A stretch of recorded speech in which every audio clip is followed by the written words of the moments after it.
Right, on to part two of the lecture. Okay, how do we relate? Uh, okay, so when we think about how to describe sound, usually we'll think about the pitch. We'll think about how loud the sound is. So we're gonna relate that to uh the characteristics of the graph that we have learned. So like your amplitude, frequency, wavelength, all this. So first of all, when it comes to the idea of loudness, right? Loudness implies a higher amount of energy. So imagine yourself, right? When you want to raise your voice, oh sorry, when you want to uh raise your voice, you will have to use a higher amount of energy, right? So what your vocal cord is doing is you're pushing the air molecules at with a larger force, right? And that in turn will cause the molecules to move with a larger displacement as well, right? But you are not adjusting the pitch of your voice. You just want to make it louder. So means that your pushing is still occurring at a specific frequency, but you're just pushing it harder each time round you do the pushing for your vocal cord. So loudness is related to the amplitude of a sound wave, right? Because amplitude is the maximum displacement of the particle. So the larger the amplitude, the louder the sound. So if you look at sound A and sound B, which one has a larger amplitude, right? It will be A. So A is a louder sound compared to B. But uh, do they have different frequency? Actually, they still have the same frequency, right? So let's say in this one unit within this unit of time, they have the same number of complete oscillation, right? So they still have the same frequency, just that the particles has moved a larger extent.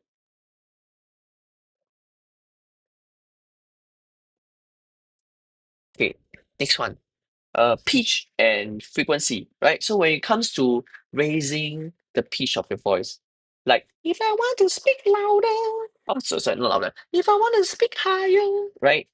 What happens is that your vocal cord has to move at a faster rate, right? It has to push the air molecules with a higher frequency, right? And that's gonna change the pitch of your voice, right? So the higher the frequency, the higher the pitch. So if we look at sound A and sound B, they have the same amplitude, which means it's the same level of loudness, right? But B has a higher frequency, right? More complete oscillation compared to A in the same unit of time. So in that case, B has allowed a higher pitch. So look at word example 8. State which pressure time graph as represents a louder voice, a louder sound. So if I'm traveling at a larger amplitude, right, that means that I'm gonna squeeze my particles harder than a sound with a lower amplitude, right? So in that case, if we look at both of the graph, when it comes to louder, we will look at amplitude, and I think it's quite obvious that B, okay, this second wave will have a louder sound just because of the amplitude that it has for the pressure. So state if X is a region of compression. I think there's a arrow in the diagram. So I think the X is here, right? So if the pressure is a maximum pressure, right? If it's a maximum pressure, that tells us that it will have to be a compression. Okay, again, particles are squeezing the region of compression.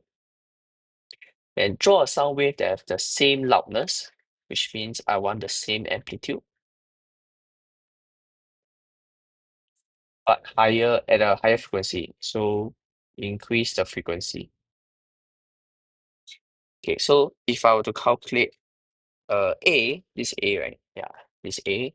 So A, the amplitude is at 2 units. So I will remain all my amplitude to be 3 units, right?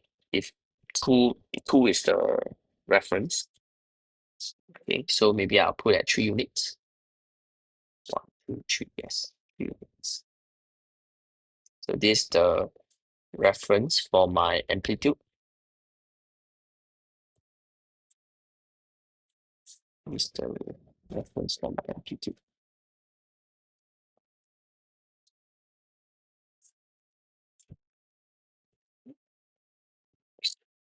At a higher pitch. Okay, so in 1, 2, 3, 4, 5.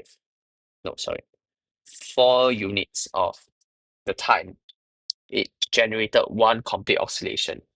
So which means that in the same 4 blocks of the time, since it's not labeled, I need to have a more number of complete oscillations. So maybe I give it double the frequency. So that means now I have to create a complete oscillation. Okay, now I have to generate one complete oscillation in 2 units. Okay, so again, it must reach the same amplitude. Sorry, it's same loudness. Oh, sorry. Okay. Oh no, I read it wrongly again. So sorry. Same loudness means I want to have the same amplitude. Okay, please pardon me. I'm doing this at 7 p.m. Okay, so larger.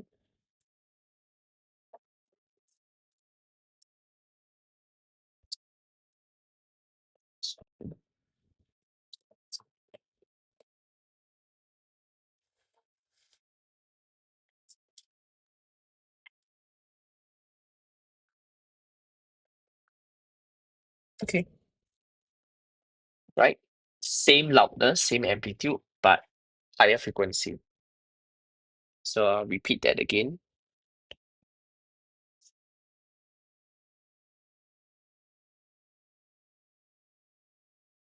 Okay, I'll repeat that.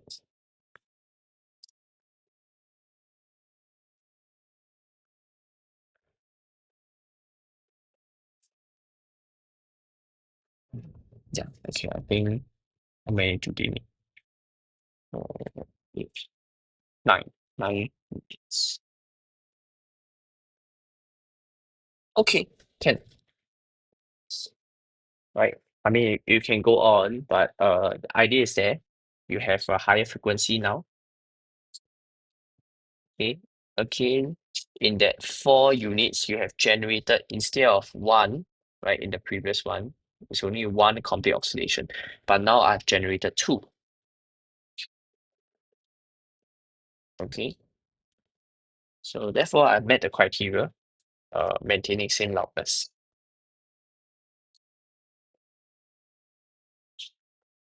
All right. Now next one.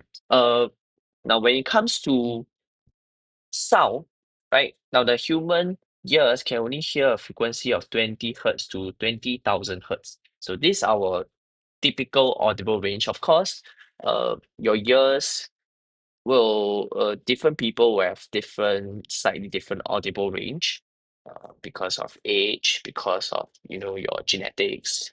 Yeah. But in any case, humans typically can hear from 20 to 20,000. So frequencies that are below 20 hertz are called infrasound. Now, this word infra is very interesting, right? If I'm not wrong, it has a Latin meaning, right? It just means below. So below something. So in that case, below the human audible range, frequency, so 20 below 20 hertz, they are called infrasound. But on the other hand, if it's above the audible range, right, it comes with the word ultra in it. So it's called ultrasound. Now take note why I point this out, because this will be relevant in your EM wave chapter, right? Whereby you have to memorize uh not memorize the frequency, but uh memorize the sequence of different EM waves within the spectrum itself. So you'll come across this wave called the infrared radiation and the ultraviolet radiation. So, based on what I've shared today, infra and ultra.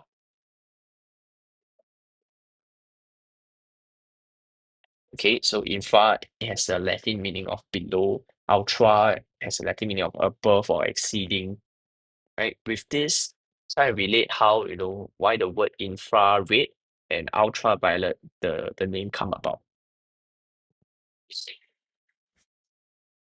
Okay, that's all.